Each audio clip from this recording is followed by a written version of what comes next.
Hey there, it's Miss Heaton signing in to talk today about predicting products for displacement reactions. We're going to be looking at two kinds of reactions, single and double displacement reactions, which you've previously learned about. And what we're going to be doing is predicting the products and naming the products and balancing the reaction. Actually, here's the 4 steps that we'll be looking at today. The first thing you want to do when you're looking at one of these problems is to classify it. Is it single replacement, starting with an element and a compound? Or is it double replacement, which is a compound plus a compound? And that affects what the products will be. What we're going to do then is, number 2, predict the products. Then we will come up with the name of the products.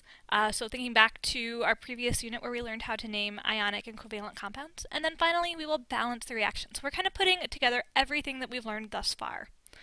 So let's take a look at this practice problem here. Barium, Ba, plus FeCl3, that would be iron 3 chloride, will make what? Well, the first thing you want to do is classify it. Since we see that we have an element, barium, with a compound, iron 3 chloride, this is a single replacement reaction.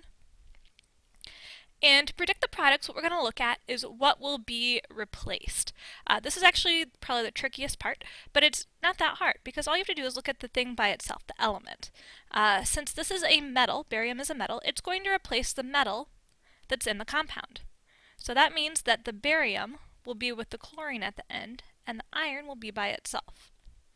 Now, we can't just leave that as is. We have to look at this compound. This is an ionic compound, and so we're going to need to look at the charges. Barium is +2, chlorine is -1. So to cancel out those charges, we're going to need 2 of the chlorines.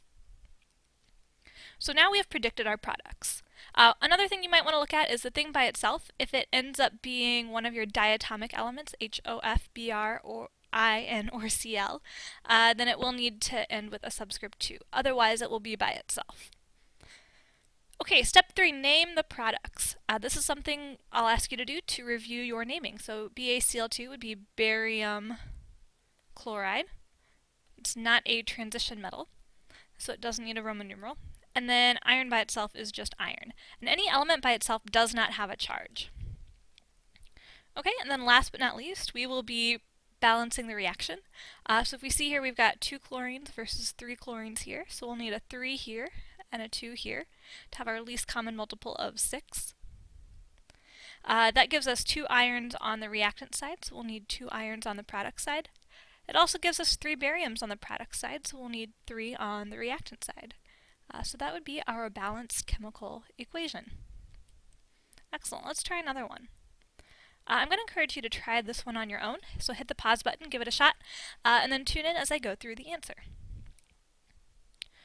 Okay, this is also going to be a single replacement reaction because you see that you're starting with an element and a compound. Cl2 does have 2 atoms, but they are the same element, so it is just an element, not a compound.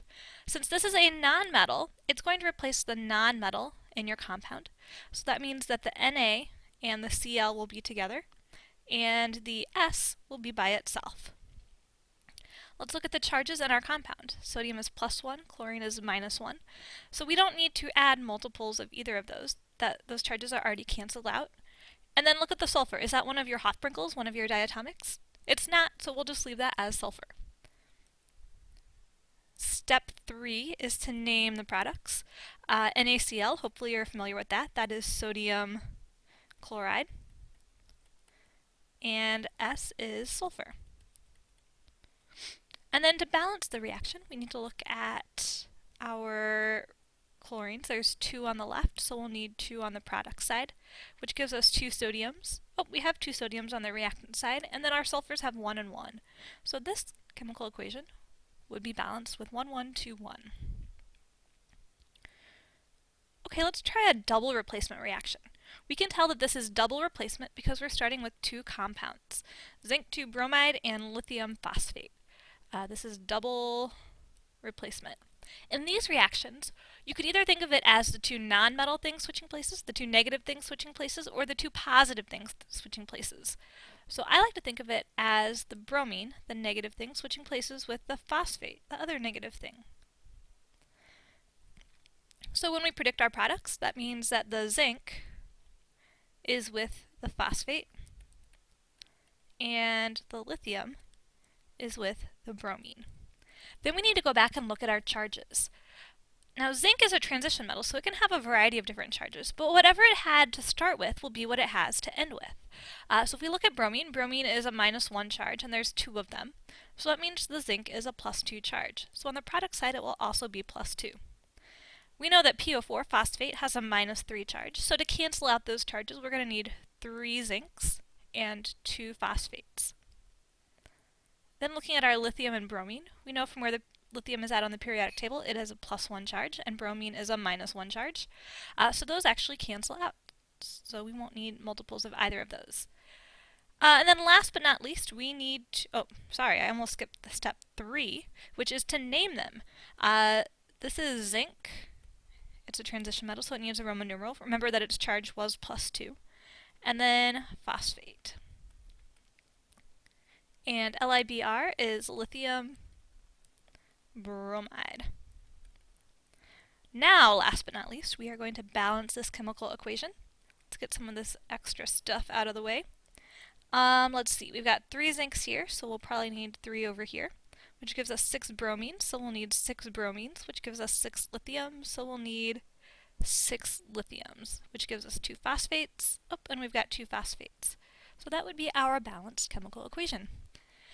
Okay, folks, one last one. This is also a double replacement reaction because you've got 2 compounds. Again, try this one on your own. So hit the pause button and then hit play to check your answer. When we are predicting the products here, we will see that the strontium was with the chlorite, which is negative, and the aluminum was the sulfur, which is also negative. So those 2 things will switch places. So the strontium will end up with the sulfur, and the aluminum will end up with the chlorite. Looking at charges, strontium is +2, sulfur is -2. So that works out conveniently well. And we know that aluminum is +3, chlorite is -1. So we're going to need 3 of the chlorites to cancel out those charges. Then we need to name our products. SRS, strontium, sulfide, and this is aluminum CHLORITE, chlorite. And then finally, we need to balance our chemical reaction. Chlorites look complicated. There's 2 here and 3 here, so our least common multiple is 6, so we'll put a 3 and a 2 to balance those. Then we have 3 strontiums, so we'll need 3 strontiums, 3 sulfurs, and we've got 3 sulfurs, 2 aluminums, and we've got 2 aluminums. So I believe that should be our balanced chemical equation. Okay, folks, that is it for today. Hopefully that wasn't too complicated. We will be practicing this in class, so come with your questions. Happy displacing!